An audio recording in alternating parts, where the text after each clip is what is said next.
My handy cameraman Christopher Nugent is here helping me on the explaining what is the Camino. So I've just put some points down, and so we can talk about them later.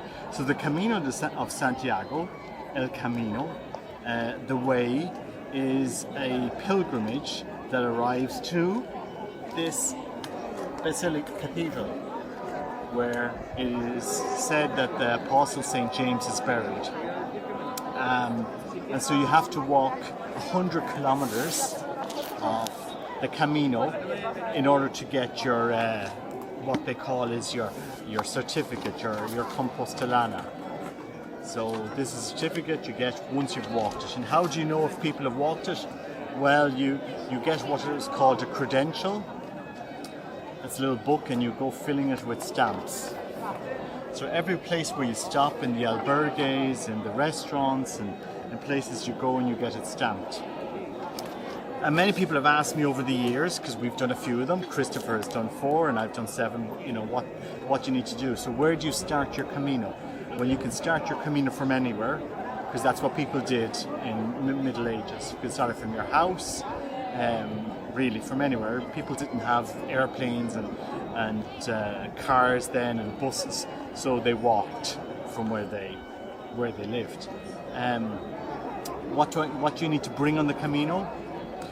As little as possible, because I'll let you in a little secret. In Spain, they have shops. You can buy what you need here. So don't come filling your backpack with foam mattresses and big sleeping bags and stuff like that. Just bring as little as possible. The clothes you're going to wear, and maybe a change of clothes, because there's washing machines in practically everywhere you're going to stay. If there's no washing machine, there are public laundries. So where are you going to stay in Spain? Well, you're going to stay in albergues, pensions, hotels, and casa and rural houses, or casa rurales. And so there's different price points for everybody on the Camino. If you want to spend 10 euros, 20 euros, 30 euros, or 100 euros on accommodation, it's really up to you. How much does it cost to do the Camino each day? Or once you're in Spain, between 30 and 60 euros. It really depends on you. I've seen people do it for 20 euros. I've seen people do it for 60 euros. It's really up to you. So there's a price point for everyone who wants to do the Camino. And if you stay in the public albergues, you can just bring your own food and cook your dinner. You can do a pasta or something like that. You can get together as a group and cook your own meals. So, there's really lots of ways of eating. So how long does it take to do the Camino? Well, it can take you 3 months or 5 days, or how many days you want to do.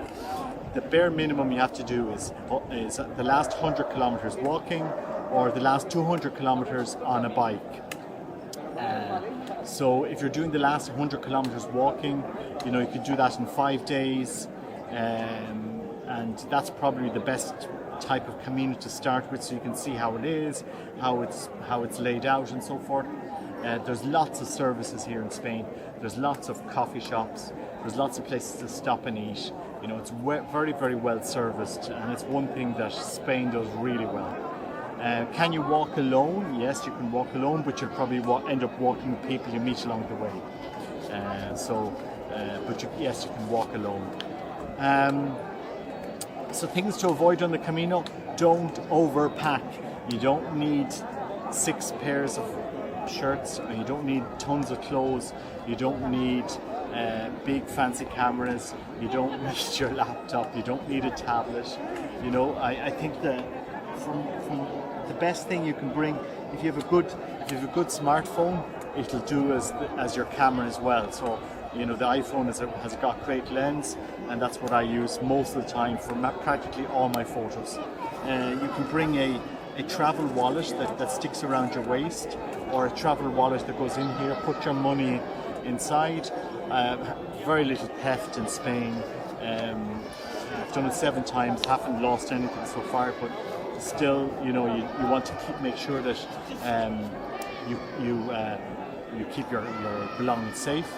And So it's very simple. Just buy your plane ticket, arrive in Spain, and walk the last 100 kilometers to arrive to Santiago. So this is the famous cathedral.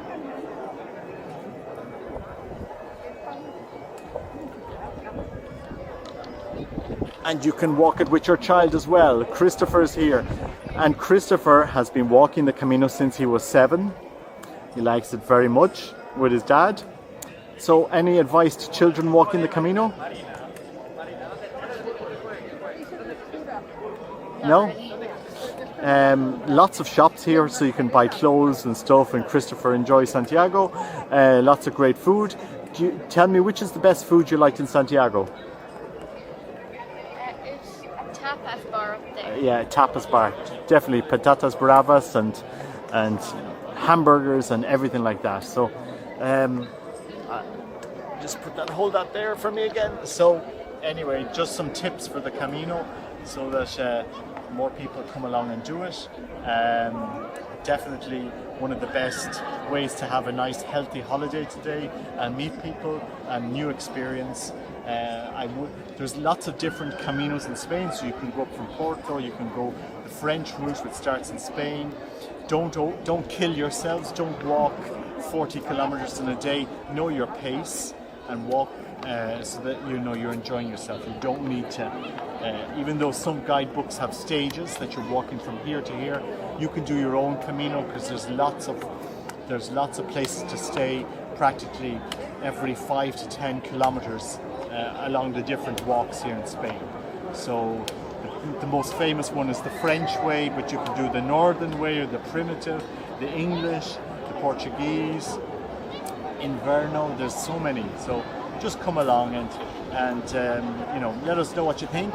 And if you have any questions, let us know, and sure we can clarify them for you. Anyway, just greetings from Santiago from Robert and Christopher.